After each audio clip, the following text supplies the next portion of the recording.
how I overcame self-doubt, my personal growth story for most of my life. Self-doubt followed me like a shadow. It whispered that I wasn't good enough, smart enough, or capable enough to reach the goals I dreamed of. Whether it was raising my hand in class, applying for jobs, or speaking my mind in relationships, that internal voice held me back more often than I care to admit.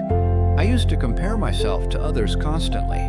If someone seemed more confident, more accomplished, or more put together, I'd immediately shrink into my shell. I mistook quietness for incompetence and perfectionism for the standard. But the real turning point came when I failed, publicly. I had taken a chance on a leadership opportunity I didn't feel entirely ready for. I pushed through the application process, made it to the final round, and didn't get it. I was crushed.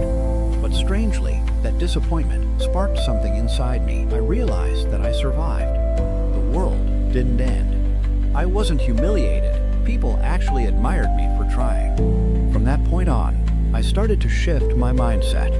I stopped waiting to feel ready and started acting in spite of my doubt. I began writing in a journal, tracking moments when I challenged my fear, no matter how small. Speaking up in a meeting, submitting a pitch, even just asking for feedback.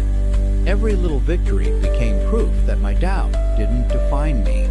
I also surrounded myself with people who encouraged growth rather than perfection. They reminded me that failure isn't a flaw, it's part of the process. Slowly, I started internalizing that truth. Today, self-doubt still visits me, but now I don't let it make decisions for me. I've learned to acknowledge it, question it, and then move forward anyway. Overcoming self-doubt isn't about eliminating fear. It's about building the courage to act despite it. And with every step I take, I prove to myself that I'm more capable than I ever believed. Burned out, disconnected, and running on empty. Today, I want to share the story of how I went from complete burnout to finally finding balance and discovering who I really am along the way. For the longest time, I thought being productive meant being valuable. I said yes to everything, pushed myself to meet unrealistic expectations, and wore my exhaustion like a badge of honor. Eventually, the signs became impossible to ignore. Constant fatigue, lack of motivation, emotional numbness. I wasn't living, I was surviving. And the worst part? I didn't know who I was outside of my work or responsibilities. There was a moment, one quiet evening, when I sat down and realized I couldn't keep living like this. I wasn't okay, and admitting that felt both terrifying and freeing. I started small. I gave myself permission to rest without guilt. I began journaling, asking myself questions I'd been avoiding for years. Who am I without my job title? What do I actually enjoy? What does peace look like for me?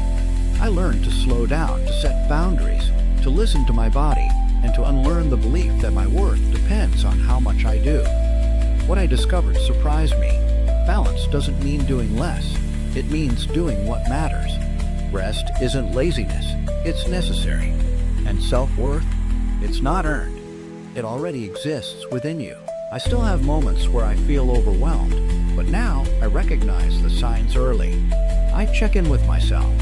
I prioritize joy and connection over perfection and performance. Burnout taught me to come back home to myself.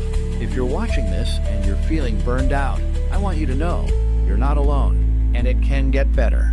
Drop a comment if you've ever felt this way, or share what helped you start healing. And if you're on your own journey of self-discovery, consider subscribing. This space is for you. Thanks for watching. Be kind to yourself. You're doing better than you think.